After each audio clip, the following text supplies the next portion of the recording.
بسم الله الرحمن الرحيم الحمد لله رب العالمين والصلاة والسلام على أشرف الأنبياء وإمام المرسلين نبينا ورسولنا محمد وعلى آله وأصحابه ومن تبعهم بإحسان إلى يوم الدين. أما بعد معاشر المسلمين والمسلمات رحمني ورحمكم الله جميعا. معاشر المسلمين والمسلمات رحمني ورحمكم الله جميعا. Alhamdulillah, malam yang ke-16 dari bulan Sya'ban 1446 Hijriah atau malam ke-17 tepatnya. Hari tanggal 16. Malam ke-17 1446 Hijriah. Kita dipertemukan oleh Allah Subhanahu wa taala di tempat yang mulia ini, di salah satu rumahnya, di baitin min buyutillah. Semoga Allah Subhanahu wa taala memberkahi. Semoga dijadikan sebagai amal saleh untuk kita semua.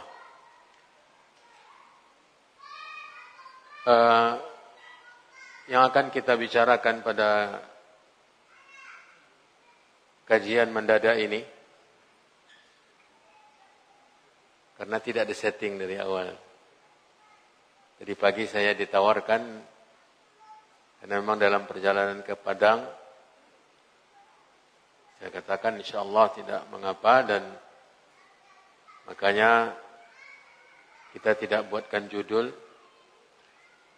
Kita hanya membahas momentum kedekatan bulan Ramadan dengan kita saat ini. Bulan Ramadan tahun 1446 sudah dekat. Tidak kurang dari setengah bulan dia akan tiba. Tentang keutamaan dan keberkahan serta kemuliaan Ramadan, mungkin sudah sering kita dengar betapa besar rahmat kasih sayang Allah kepada hamba-hambanya di bulan yang luar biasa ini. Saya ingin mengajak kita semua untuk melihat bersama-sama betapa besarnya rahmat Allah, tentang sifat rahmat Allah Subhanahu wa taala. Kita semua beriman bahwa Allah yang telah mencipta alam semesta, Dia yang menciptakan langit, Dia juga yang mencipta bumi, Dia yang mencipta semuanya. Dan Allah pula yang mencipta kita, yang mencipta manusia. Yang harus kita ketahui bahwa Allah tidaklah mencipta kita sia-sia, hanya sekadar untuk ada di muka bumi ini. Dicipta, kemudian dibiarkan begitu saja. Silahkan berbuat semaunya. Silahkan bertindak apapun yang kamu suka. Ini sama sekali tidak ada pada penciptaan Allah terhadap kita. Allah Subhanahu wa taala mencipta manusia pertama, Nabi Adam alaihi salam, untuk menjadi sebagai khalifah. Idz qala rabbuka lil malaikati inni ja'ilun fil ardi khalifah. Ingatlah tatkala Tuhanmu berfirman kepada para malaikat, sesungguhnya saya akan menjadikan di muka bumi sebagai seorang khalifah atau manusia yang akan berada di bumi, yang fungsinya akan memakmurkan bumi, atau yakhlufu ba'duhum ba'dah, akan bersilih ganti untuk mengisi bumi ini dan memerankan apa yang diridhai oleh Allah Subhanahu wa taala. Terus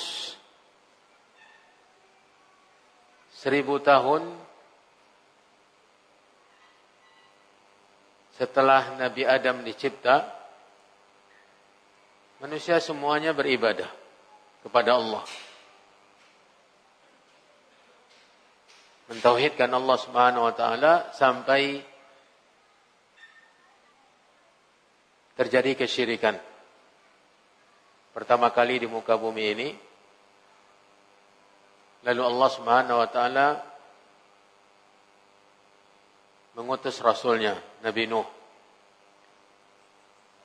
Ini menunjukkan bahwa manusia tidak dibiarkan di dunia ini hidup begitu saja, menikmati kehidupan dunia tanpa ada tuntunan,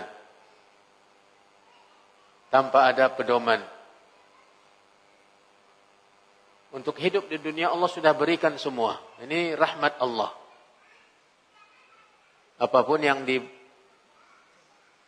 oleh manusia di muka bumi ini diberikan oleh Allah.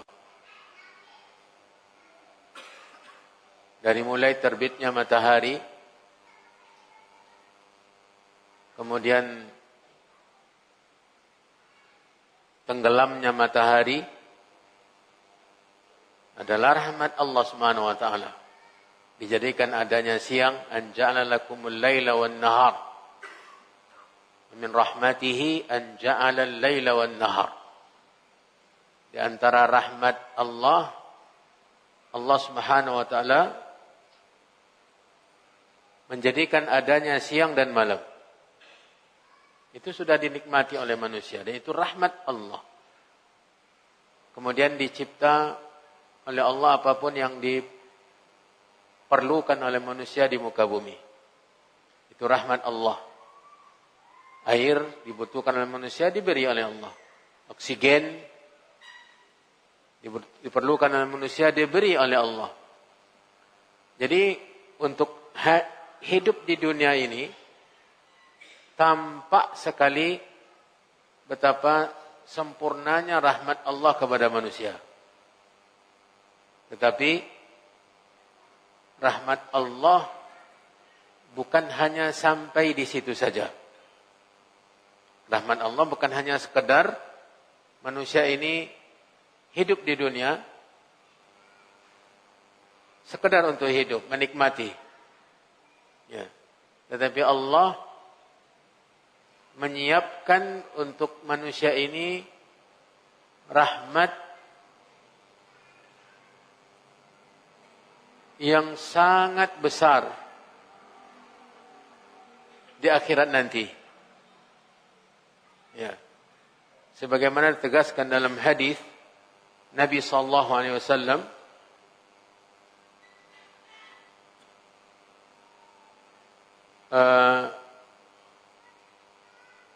Inna Allah khalaqa mi'ata rahmah. Sesungguhnya Allah telah mencipta 100 rahmat. Allah Subhanahu wa taala telah mencipta 100 rahmat. Ini rahmat yang dimaksud adalah rahmat makhluk. Rahmat makhluk. Karena rahmat ini terbagi dua. rahmat yang merupakan sifat Allah Subhanahu wa taala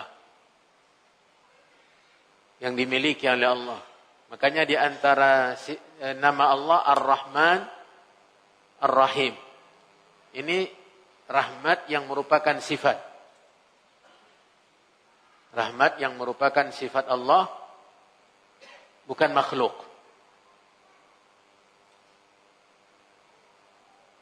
Ditegaskan oleh ayat tadi Ar-Rahman Ar-Rahim di surat Al-Fatihah. Kemudian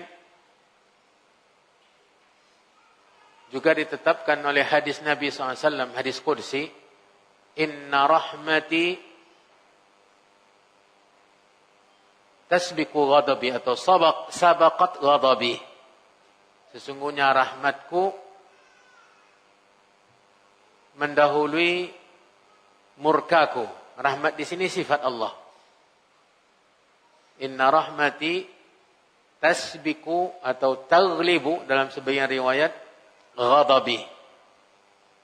Adapun yang tadi di hadis sesungguhnya Allah mencipta 100 rahmat itu makhluk yang nanti dipergunakan oleh Allah untuk diberikan kepada makhluknya.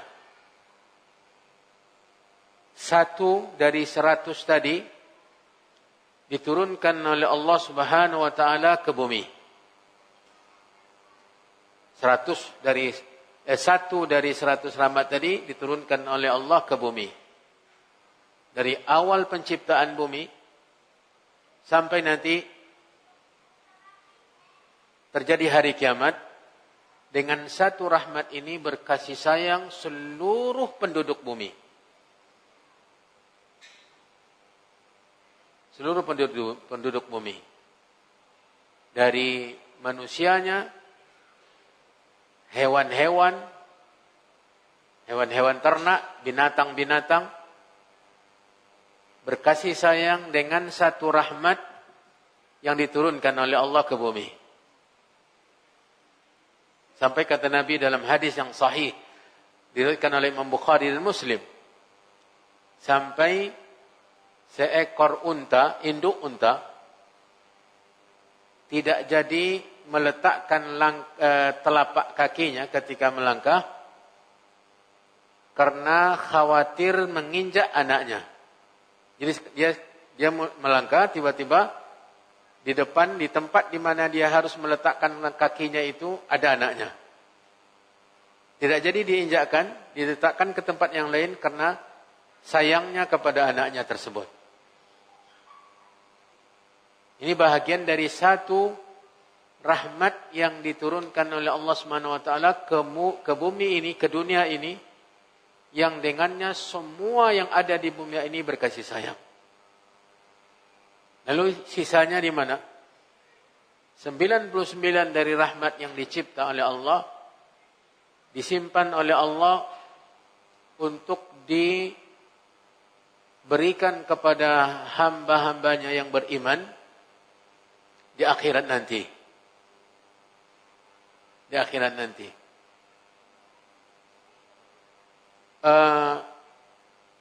Suatu ketika diriwayatkan, saya coba mencari tapi dinukilkan, saya belum temukan referensinya, tapi dinukilkan dari Abdullah ibn Mubarak yang hidup di masa Khalifah Ar-Rashid, Harun Ar-Rashid. Dalam sebuah peperangan, Harun Ar-Rashid rahimahullahu ta'ala seperti biasa selalu meminta nasihat kepada para ulama termasuk Abdullah ibn Mubarak rahimahumullahu ta'ala.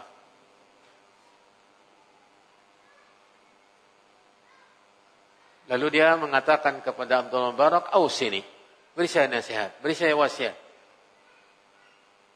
Kata Abdullah bin Mubarak, ini terkait dengan perbandingan 1 rahmat yang diturunkan oleh Allah ke bumi, ke dunia ini, dengan 99 rahmat yang disimpan oleh Allah untuk diberikan kepada orang yang beriman di akhirat nanti. Kata Abdullah bin Mubarak bertanya, "Ma nasibuka fi hadhihi dunya min rahmatillahi alaik, min rahmatillahi ta'ala?" Berapa bahagian yang kamu dapatkan dari rahmat Allah di dunia?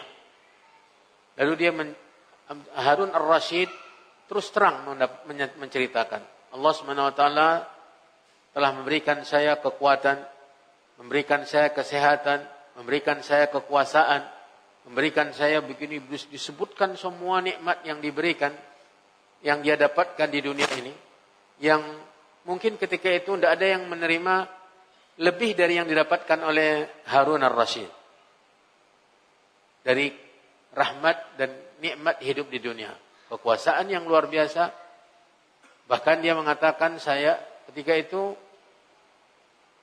kekuasaan Islam sangat luas, dipimpin oleh khalifah, dan kemudian kekayaan yang luar biasa.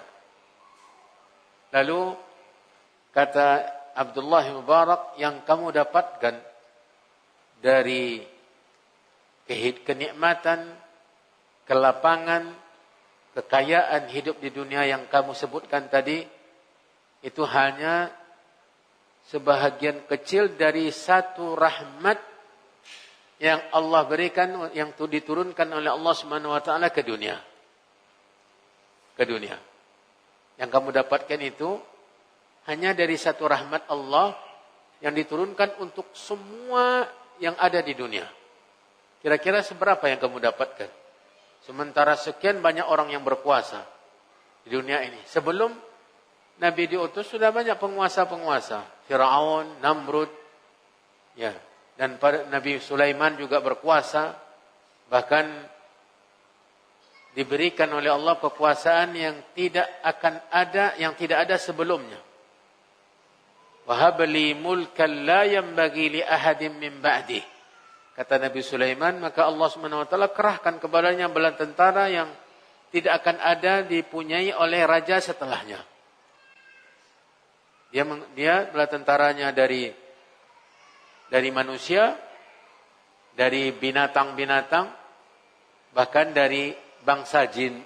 Jin pun menjadi bala tentara Nabi Sulaiman alaihissalam. Ya. Itu hanya dari satu rahmat tadi. Sementara yang tersimpan, yang disiapkan oleh Allah 99. Abdullah bin Mubarak bertanya, lalu bagaimana yang akan kamu dapatkan nanti dari 99 rahmat Allah?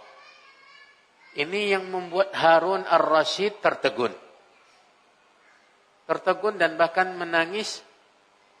Yang saya dapatkan sekarang ini dari kenikmatan dunia yang luar biasa, itu hanya sedikit dari satu rahmat Allah Subhanahu wa taala. Sementara nanti akan diberikan 99. Nah, ini yang harus kita kejar, Bapak Ibu yang dirahmati dan dimuliakan oleh Allah. Kasih sayang Allah ke kita, manusia, hamba-hambanya, terutama orang yang beriman di dunia.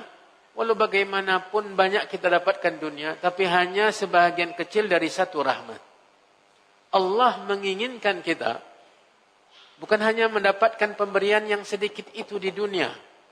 Allah Subhanahu wa taala inginkan kita mendapatkan bahagian dari 99 rahmat yang disiapkan oleh Allah di akhirat nanti. Maka Allah Subhanahu wa taala berikan kita kesempatan untuk memperolehnya. Untuk memperoleh bahagian dari 99 rahmat Allah itu nanti di akhirat. Allah Subhanahu wa taala siapkan bulan Ramadan. Allah berikan kita bulan yang mulia ini. Kesempatan yang luar biasa yang tidak akan kita dapatkan di bulan-bulan yang lain. Tidak akan kita dapatkan kesempatan untuk mengejar rahmat Allah yang 99 tadi di surga, di akhirat nanti, tidak akan ada kita dapatkan di bulan-bulan yang lain. Walaupun bulan yang lain juga ada bulan-bulan yang mulia. Ada bulan-bulan yang mulia. Seperti bulan Muharram. Di bulan mulia. Bahkan dinamakan dengan Syahrullah. Bulan Allah. Karena mulia salah satu di bulan yang haram. Tapi tidak ada berkumpul di sana. Tidak ada di bulan Muharram Lailatul Qadar. Allah letakkan Lailatul Qadar di bulan Ramadan. Ya. Tidak diturunkan di bulan Muharram Al-Quran. Allah turunkan Al-Quran di bulan Ramadan. Ya. Tidak ada Allah Subhanahu wa taala jamin pembebasan dari api neraka di bulan-bulan yang lain, termasuk bulan Zulhijjah. Bahkan para ulama khilaf, berbeda pendapat tentang mana yang lebih utama. 10 terakhir Ramadan dengan 10 awal Zulhijjah. Karena Nabi SAW bersabda dan terkait dengan 10 awal Zulhijjah. Ma min ayyamin al-amalu salihu fihinna khairun wa ahabbu ila Allah min hadhihi al-ayyam al-ashr. Yani al-ashr. Tidak ada hari-hari amal saleh di dalamnya bila dilakukan lebih baik dan lebih dicintai oleh Allah daripada hari-hari yang 10 ini. Maksudnya 10 awal Zulhijjah. 10 awal Zulhijjah. Makanya khilaf para ulama, mana yang lebih utama, 10 awal Zulhijjah dengan 10 terakhir Ramadan. Sebagian al-muhaqqiqin dari para ulama memberikan rincian bahwa bila yang dimaksud adalah siang hari, maka yang lebih utama adalah 10 awal Dzulhijjah. Sementara bila yang dimaksud adalah malam hari, maka yang lebih utama adalah 10 terakhir Ramadan. Itu tentang 2 bulan tersebut. Namun, keistimewaan Ramadan secara keseluruhan tidak ada di bulan Dzulhijjah. Tidak ada di bulan Dzulhijjah. Bahkan saking mendekati Ramadan ini atau ingin bahagian Dzulhijjah itu ada pada bulan Ramadan, Nabi SAW mengatakan bahwa menunaikan umrah di bulan Ramadan pahalanya sama dengan haji. Plus dalam sebagian riwayat sama dengan melaksanakan haji bersama saya, kata Nabi SAW. Bayangkan bagaimana yang ada sebagai kekhususan Dzulhijjah, Nabi SAW letakkan keutamaannya di bulan Ramadan. Lalu apa yang memberikan keistimewaan khusus pada bulan Dzulhijjah? Walaupun memang waktu ibadah haji di bulan Dzulhijjah, tapi keutamaan ibadah haji itu diletakkan oleh Allah, oleh Nabi SAW di bulan Ramadan. Yang saya inginkan di sini adalah menekankan bahwa rahmat dan kasih sayang Allah kepada kita jangan hanya perebutkan yang satu tadi. Kalau yang satu tadi, itu Allah SWT berikan kepada yang mau dan kepada yang tidak mau. Yang satu rahmat tadi, Allah SWT bagi-bagikan. Allah bagi-bagi. Harun al-Rasyid tadi sudah dapat banyak. Fir'aun sudah dapat banyak. Nabi Sulaiman sudah dapat banyak. Dan sekian banyak orang yang sudah punya banyak dari yang satu rahmat tadi. Allah menginginkan kita mendapatkan bahagian yang tentu kalau yang satu saja itu sudah sebegitu banyaknya, bagaimana dengan 99? Bagaimana cara kita mendapatkan yang 99 tadi? Itu tadi Allah SWT memberikan kesempatan kepada kita untuk mengumpulkan bekal memperoleh yang 99 tadi dengan menyiapkan momen-momen, masa-masa, waktu-waktu, tempat-tempat yang dimana kita akan mendapatkan sebab-sebab untuk memperoleh yang 99 rahmat tadi. Itu hanya sebatas sebab. Karena mustahil kita bisa menghargai, memberikan harga untuk rahmat yang 99 tadi. Tidak mungkin. Dunia ini tidak akan bisa membelinya. Semua yang di dunia ini bisa membelinya. Dunia ini dihargai, kemudian beli yang 99 itu. Tidak akan terharga. Tidak bisa kita gunakan sebagai pembeli. Makanya untuk masuk surga, tidak ada seorang pun yang bisa masuk surga dengan harga ibadahnya. Sebagaimana kita menyewa satu malam hotel dengan nilai. Bahkan semua fasilitas yang ada di hotel itu ada harganya. Ada harganya. Kurang fasilitasnya, kurang harganya. Sementara yang 99 yang diletakkan oleh Allah di akhirat, yang banyaknya nanti di surga, dengan apa kita beli? Tidak bisa kita membelinya. Kalau bukan hanya sebatas sebab saja untuk memperoleh rahmat Allah untuk masukkan kita ke dalamnya. Makanya kata Nabi SAW, "Lan yadkhula ahadukumul jannata bi'amali." Tidak seorang pun kalian masuk surga dengan membelinya, menjadi penggantinya amalannya. Penggantinya untuk sebagai harganya amalan. Untuk yang satu saja tidak bisa kita dengan amalan. Yang satu rahmat tadi, tidak bisa kita beli dengan amalan. Al-Hakim Al-Naisaburi, penulis kitab, pengumpul kitab Al-Mustadrak ala Sahihaini. Hadis ini memang diperbincangkan kesahihannya para ulama. Beliau mengatakan bahwa ini adalah syartil Bukhari wa Muslim, tapi tidak disetujui oleh sebagian para ulama. Hadis tentang seorang yang beribadah 500 tahun. Ya. Beribadah 500 tahun. Kalau tidak salah. Pokoknya dia berada di sebuah pulau. Kemudian kerjanya ibadah terus. Beribadah kepada Allah Subhanahu wa taala. Kemudian karena dia berada di situ dan kerjanya beribadah, Allah Subhanahu wa taala siapkan untuknya makanan dan minuman. Jadi tinggal di situ tumbuh sebatang pohon, yang tinggal dia petik buahnya untuk menjadi konsumsinya, dimakan untuk makanannya. Kemudian karena dia di tengah lautan, di pulau, Allah Subhanahu wa taala pancarkan mata air sehingga dia bisa minum dari air segar, tawar. Ketika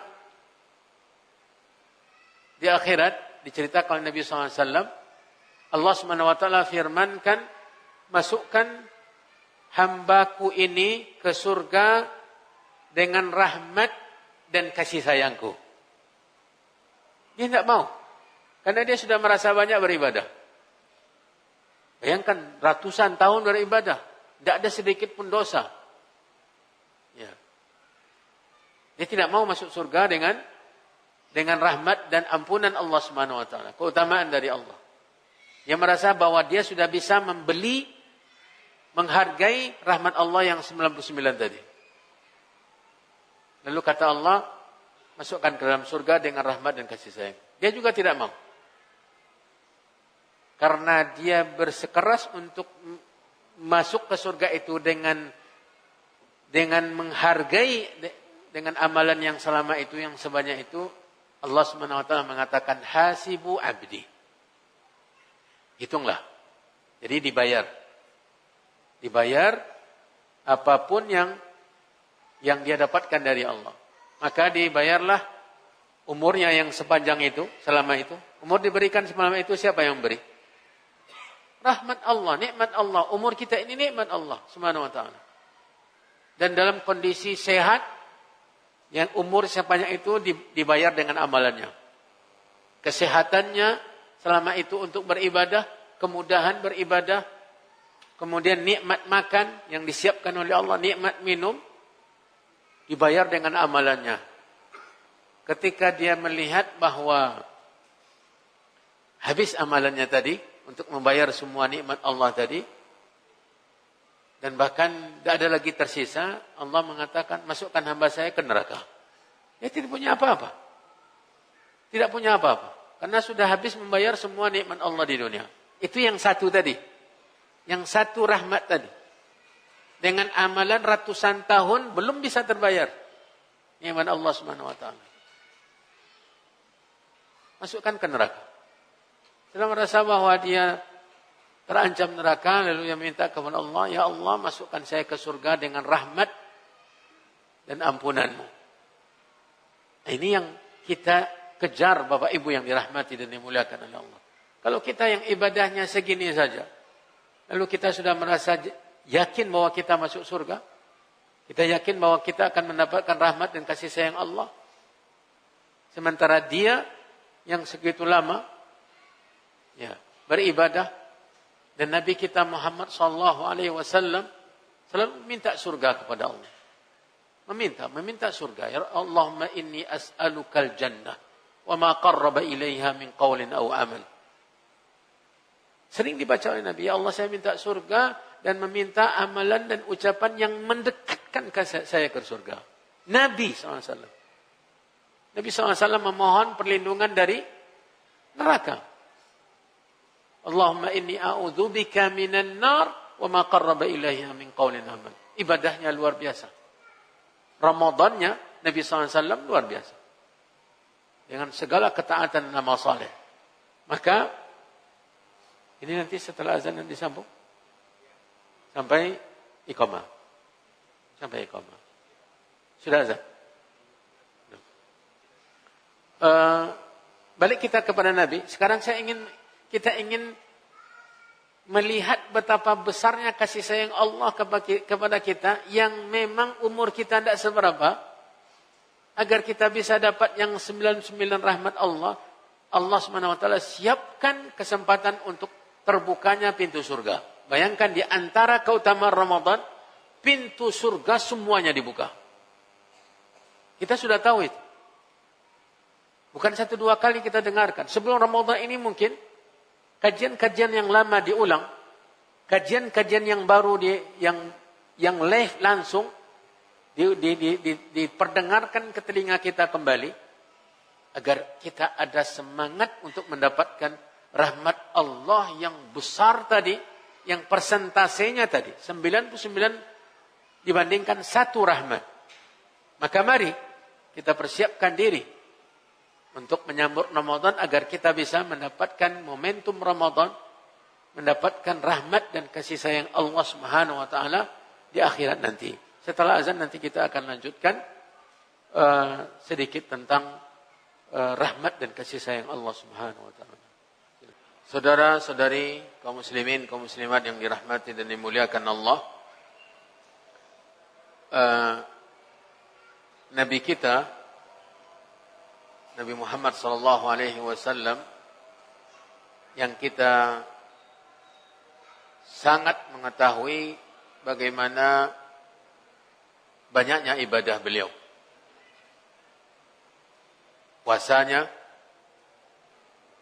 sangat banyak. Kata sebagian para sahabat, jika dia berpuasa sampai-sampai kami mengira dia tidak akan pernah berbuka. Maksudnya terus berpuasa. Bila dia tidak berpuasa, sampai-sampai kami menganggapnya tidak pernah berpuasa.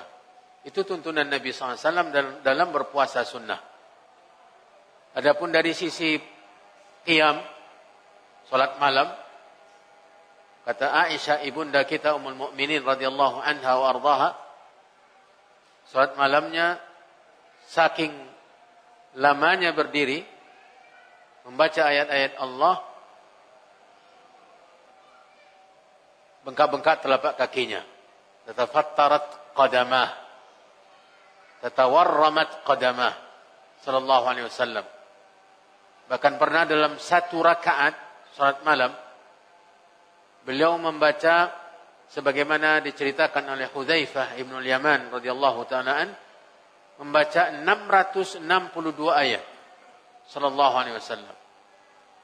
Dan yang sangat menarik bahwa beliau yang berkenaan dengan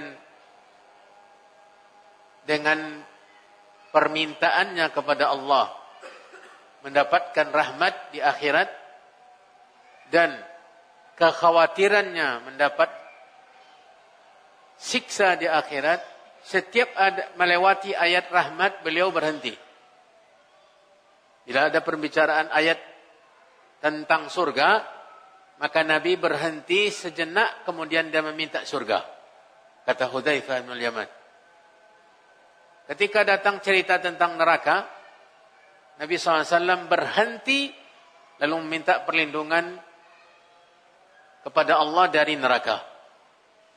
Begitu harapnya dia mendapatkan rahmat dan kasih sayang Allah di akhirat yang sebagaimana telah ia dapatkan di dunia. Karena di dunia ini rahmat Allah dibagi-bagi oleh Allah Subhanahu wa taala.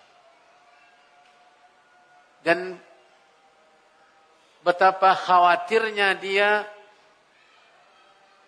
takutnya dia dari mendapatkan siksa di akhirat. Sehingga setiap kali ada ayat yang dia baca bercerita tentang azab, dia meminta perlindungan kepada Allah Subhanahu wa taala dari azab. Nabi Muhammad SAW yang sudah diampuni dosa-dosanya yang telah berlalu. Ya. Sudah begitu besar harapannya untuk mendapatkan rahmat Allah Subhanahu wa taala di akhirat. Dan khawatirnya dia bila mana dia mendapatkan hukuman Allah di akhirat. Para jemaah yang dirahmati dan dimuliakan oleh Allah Subhanahu wa taala, di dunia ini, di bulan Ramadan, di mana Allah Subhanahu wa taala berikan itu sebagai hadiah untuk orang-orang yang beriman, Allah kumpulkan di dalamnya sebab-sebab yang banyak untuk memperoleh rahmat Allah di akhirat nanti. Yang pertama, Allah Subhanahu wa taala berikan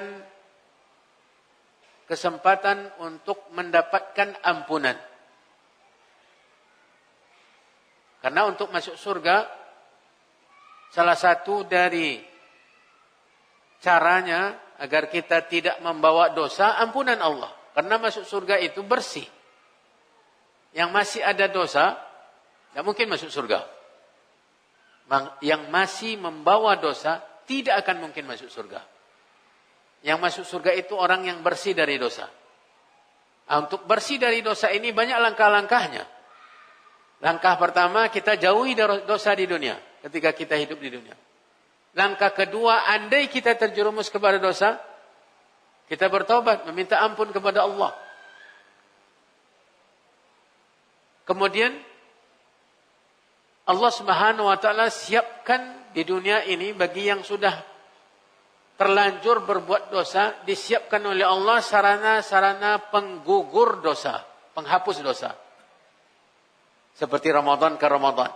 Dalam hadis yang sahih, Nabi SAW mengatakan, as-salawatul khams wal jumu'atu ilal jumu'ati wa Ramadan ila Ramadan. Salat 5 waktu. Jumat ke Jumat. Ramadan ke Ramadan, penggugur dosa. Jadi Allah yang memberikan fasilitas itu. Sekarang kita mau atau tidak? Ini yang harus kita pertanyakan. Mau tidak kita digugurkan oleh Allah dosa-dosa kita? Diampuni oleh Allah dosa-dosa kita? Dari kenyataan dan realita, lebih banyak dari kita yang tidak mau. Dari kaum muslimin yang tidak mau mendapatkan kesempatan agar dosa-dosa kita diampuni dan digugurkan oleh Allah Subhanahu wa taala, dihapus oleh Allah. Kemudian di bulan Ramadan, sebagai rahmat Allah Subhanahu wa taala yang luar biasa untuk hamba-hambanya yang beriman, Allah memberikan pembebasan dari api neraka di setiap malam-malam Ramadan. Agar apa? Agar kita dapat apa? Dapat yang 99 rahmat tadi. Agar dapat yang 99 rahmat yang memang disediakan oleh Allah untuk orang-orang yang menginginkannya. Yang satu itu diberikan oleh Allah kepada yang tidak menginginkan dan juga kepada yang ingin. Yang satu tadi. Sementara yang 99 itu adalah diberikan oleh Allah untuk orang-orang yang mau. Orang-orang yang mau. Dan untuk mendapatkannya disiapkan oleh Allah fasilitas. Tugas kita apa? Hanya mau. Tugas kita hanya mau. Kalau sudah tidak mau, maka coba lihat kenyataan. Kedatangan Ramadan, orang sebagian kaum muslimin menganggap biasa-biasa saja. Dan makanya ketika ada cerita bahwa generasi salaf dahulu, 6 bulan sebelum Ramadan tiba mereka sudah meminta untuk berjumpa dengan Ramadan. Berdoa, meminta kepada Allah. Jumpakan dengan Ramadan. Jumpakan dengan Ramadan. Kenapa? Karena mereka tahu bahwa Ramadan adalah fasilitas yang sangat banyak disiapkan oleh Allah untuk orang yang beriman agar mendapatkan 99 rahmat yang Allah tangguhkan untuk memberikannya kepada hamba-hambanya di akhirat ke akhirat nanti, di akhirat kelak. Maka para jemaah yang dirahmati dan dimuliakan oleh Allah, dengan memperbandingkan atau dengan menegaskan tentang rahmat Allah yang maha luas, bahwa wasi'at rahmati kulla syai' wa rahmati wasi'at kulla syai', kata Allah, rahmatku meliputi segala sesuatu di dunia dan nanti di akhirat. Mari dalam momentum dekatnya Ramadan kita tanamkan dalam hati kita, karena ini yang harus ditanamkan. Kalau sekedar mendengar motivasi-motivasi yang sejenak tiba-tiba menghilang begitu saja, atau masuk telinga kanan keluar telinga kiri, ini tidak akan mungkin kita bisa mendapatkan semangat. Tapi kalau kita melihat bagaimana besarnya kasih sayang Allah untuk kita, bahwa Allah Subhanahu wa taala memberikan segala-galanya untuk kita di dunia, dan Allah berikan fasilitas untuk mendapatkan rahmatnya yang luar biasa nanti di akhirat, maka tidak akan mungkin kita berpangku tangan, bermalas-malasan, dan bahkan tidak ada tergugah sama sekali untuk mendapatkan kasih sayang Allah Subhanahu wa taala di akhirat.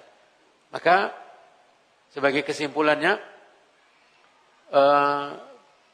Bapak Ibu yang dirahmati dan dimuliakan oleh Allah Subhanahu wa taala, jadikanlah Ramadan kesempatan yang besar untuk mendapatkan kasih sayang Allah yang banyak, yang 99 nanti di akhirat. Kemudian gunakan atau isi Ramadan dengan ketakwaan, dengan amal saleh. Jangan malu kembali untuk membaca, mengulangi kaji, mendengarkan rekaman-rekaman, membaca buku-buku lagi tentang Ramadan. Kemudian bila ada kajian-kajian yang baru seputar Ramadan, dengarkan kembali untuk memberikan kita lecutan, menyemangati kita agar benar-benar bersiap dengan total. Semoga Allah Subhanahu wa taala memberikan kepada kita apa yang dijanjikannya di bulan Ramadan, dari ampunan dosa, dari pembebasan dari api neraka, dengan lipatan-lipatan pahala yang tidak terhingga. Bahkan untuk memasuki surga diberikan oleh Allah kesempatan yang selebar-lebarnya.